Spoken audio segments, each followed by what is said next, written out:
No press release. No official statement. Just one image, quietly posted online, and within hours, the internet was on fire. In the picture, two small children walk through a sunlit English garden. A little boy carries a bunch of flowers.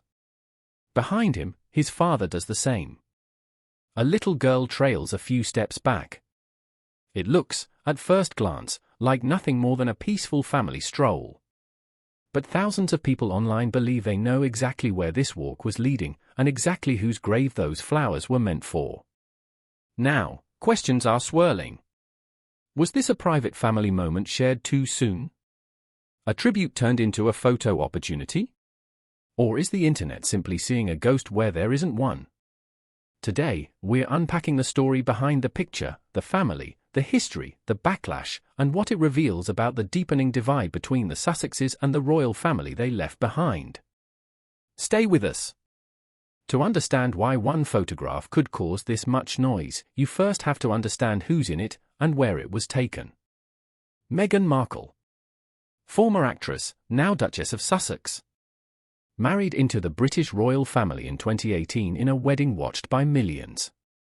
Alongside her husband, Prince Harry, the younger son of King Charles III, and the son of the late Princess Diana. Together, they have two children. Prince Archie, now 6 years old. And Princess Lilibet, 4. In 2020, Harry and Meghan famously stepped back from royal duties, moved to the United States, and began building a life and a brand entirely outside the institution Harry was born into. Since then, nearly every public appearance, every interview, every social media post from the couple has been dissected, debated, and often turned into headlines. Which brings us to this summer. Harry made a trip back to the United Kingdom, his home country, spending nearly a week reconnecting with family and revisiting old ground. Meghan and the children joined him, but only briefly. And it's what allegedly happened during those few days, specifically, at one particular estate in the English countryside, that has now reignited one of the oldest, rawest wounds in the modern royal story, the memory of Princess Diana. To understand why this photograph struck such a nerve, we need to go back before Meghan, before Archie and Lilibet were born, even before Harry himself can really remember. On the 31st of August, 1997, Princess Diana died in a car crash in Paris. She was 36 years old. Her death sent shockwaves across the world, and nowhere more deeply than within her own family. Her two sons, Prince William and Prince Harry, were just 15 and 12 years old at the time. Diana wasn't buried at Windsor or in any of the traditional royal resting places. Instead, her family made the decision to lay her to rest at Althorp, the Spencer family's ancestral estate in Northamptonshire, where Diana herself grew up. Her grave sits on a small, private island in the middle of an ornamental lake on the grounds, deliberately positioned away from public paths, accessible only to family and those specifically invited. It is, by design, one of the most private, protected memorial sites connected to the royal family. Althorp House itself is still owned and lived in by Diana's brother, Charles Spencer, the 9th Earl Spencer, and Harry's uncle. For nearly 3 decades, Althorp has represented something singular in the story of the House of Windsor, a place where grief is allowed to simply exist, away from cameras, away from commentary, away from the public gaze that surrounded Diana so relentlessly in life, and, many would argue, contributed to her death. That history matters enormously here. Because when a photograph appears to place Diana's grandchildren on that same estate, carrying flowers, walking the same grounds their grandmother is buried on, for many people watching, it isn't just a nice family snapshot. It's sacred ground. And sacred ground, in the eyes of the public, comes with unwritten rules.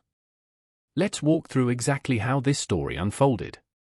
The trip begins.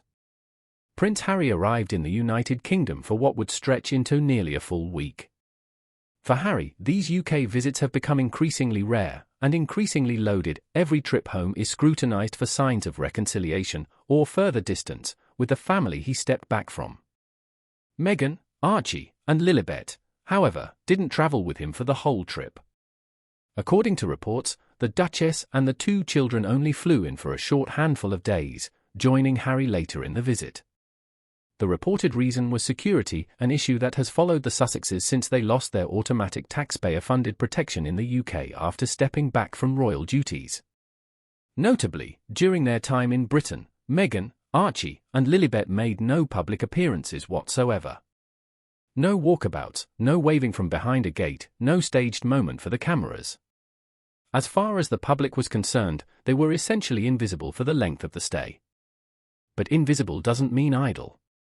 Multiple reports suggest that during this visit, something rather significant happened, a reunion at Highgrove, King Charles's private residence, reportedly bringing Harry's family together with the King and Queen Camilla. If true, this would mark one of the more meaningful signs of a possible thaw in the long-running rift between Harry and his father, a relationship that has, by most accounts, remained strained since the Sussexes' departure from royal life, and further complicated by Harry's memoir and various televised interviews in the years since.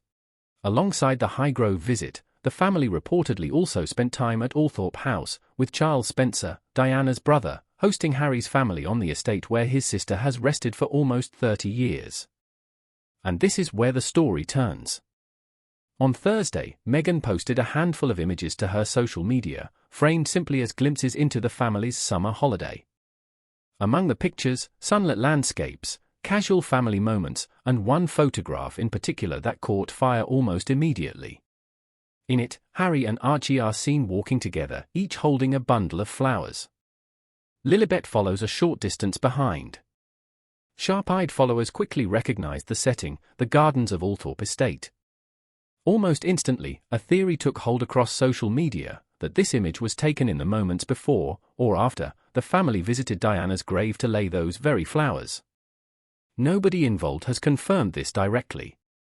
But the visual suggestion, flowers, Althorp, Diana's grandchildren, was, for many, simply too specific to be coincidence. And that's when the criticism began. Within hours, the post had triggered a wave of public reaction, much of it far from kind. Critics online argued that whatever the family did privately at Althorp, turning it into public content crossed a line. Some pointed out a distinction people felt strongly about, that ordinary holiday snapshots were one thing, but a quiet, personal act of remembrance, children carrying flowers to their late grandmother's grave, felt like something that should never have been shared at all. One widely circulated comment accused the Duchess of showing a lack of respect, suggesting that Diana's own family would be dismayed by the choice to publicize the moment.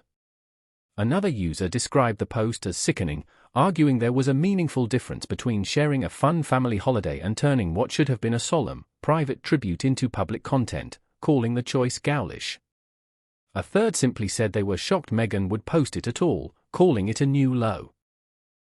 The criticism wasn't universal. Plenty of supporters pushed back, arguing the backlash was an overreaction, that nobody had actually confirmed the flowers were for Diana's grave at all, and that the family was entitled to share an innocent moment from their own holiday without the internet assuming the worst. But the volume of criticism was hard to ignore. Tabloids picked up the story almost immediately, running headlines about backlash, outrage, and renewed tension between the Sussexes and the wider royal world. Commentary pieces speculated about how the image would land with King Charles, with the Spencer family, and with a British public that has, for decades, held Diana's memory in an almost untouchable place in the national consciousness. Whether intended or not, the photograph had reopened one of the most emotionally charged questions that follows Harry and Meghan wherever they go. Where exactly is the line between sharing their life honestly and appearing to package even grief for public consumption? To really understand why a single photograph can generate this much reaction, it helps to zoom out and look at the pattern behind it. Royal commentators have long noted that Harry and Meghan occupy a strange, almost contradictory position. They left the traditional royal system specifically to gain control over their own privacy and their own narrative. And yet, ironically, nearly everything they choose to share through social media, documentaries, memoirs, or podcasts is scrutinized far more intensely than official royal engagements ever were. Part of that scrutiny comes down to trust, or the lack of it, in the eyes of critics. Since leaving royal life, the Sussexes have built a media and business empire substantially built on sharing their personal story, their Netflix documentary, Harry's memoir Spare, various interviews touching on private family matters. For supporters, this is simply modern, honest storytelling, a couple reclaiming their own narrative after years of feeling controlled by the press and the institution. For critics, it raises a recurring question. If privacy was the goal, why does so much of their private life end up online anyway? Diana's memory sits at the very center of that tension. She is, by most measures, still one of the most beloved public figures in modern British history, and her death remains linked, fairly or not, to the exact kind of relentless media exposure the Sussexes say they're trying to escape. That's part of why any image connected to her grave carries such enormous emotional weight. It isn't just about etiquette. It touches something the British public has protected fiercely for almost 30 years. The idea that Diana, in death, finally got the peace she never had in life. Royal historians also point out that Althorp itself has always operated under a kind of unspoken agreement with the public. Even the Spencer family rarely publicizes visits to the grave, and journalists have generally respected the site as off-limits, unlike almost anywhere else connected to the family. So when an image appears to blur that boundary, even indirectly, even without explicit confirmation, it tends to provoke a stronger reaction than almost any other type of controversy involving the Sussexes. None of this means Meghan's intentions were anything other than genuine. There's no confirmation that the photograph was even taken near the grave itself, let alone timed to a visit. But in the world of royal image and legacy, perception very often carries as much weight as fact. As of now, neither Meghan nor Harry has publicly addressed the backlash directly, and the photograph in question remains live on the Duchess's social media alongside the rest of the family's summer holiday images. There's been no official confirmation from the couple, from Buckingham Palace, or from the Spencer family about whether the walk pictured was in fact connected to a visit to Diana's grave. Meanwhile, speculation about the broader UK trip continues. Reports of the reported Highgrove reunion with King Charles and Queen Camilla have fueled renewed hope, among some royal watchers, that the long-running rift between Harry and his father might be showing early signs of softening, even as this photograph controversy threatens to overshadow that more hopeful narrative. For now, the family has returned to their life in California, away from the cameras and the commentary that followed this particular trip.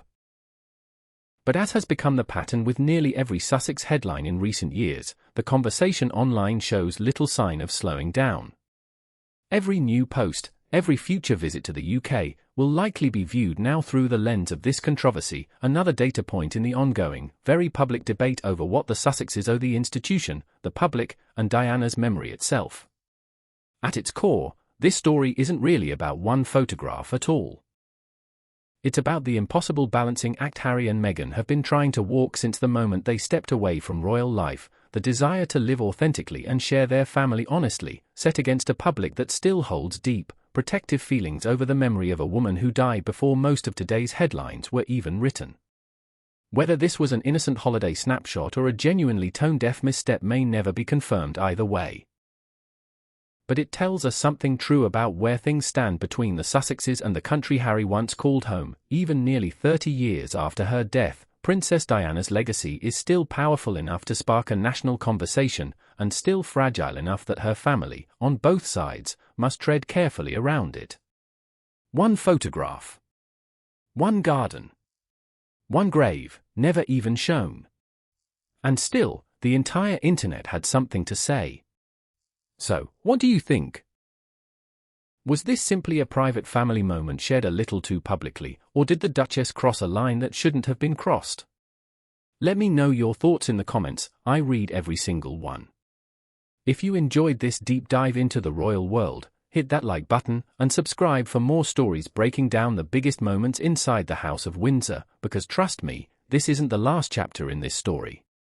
Thanks for watching. I'll see you in the next one.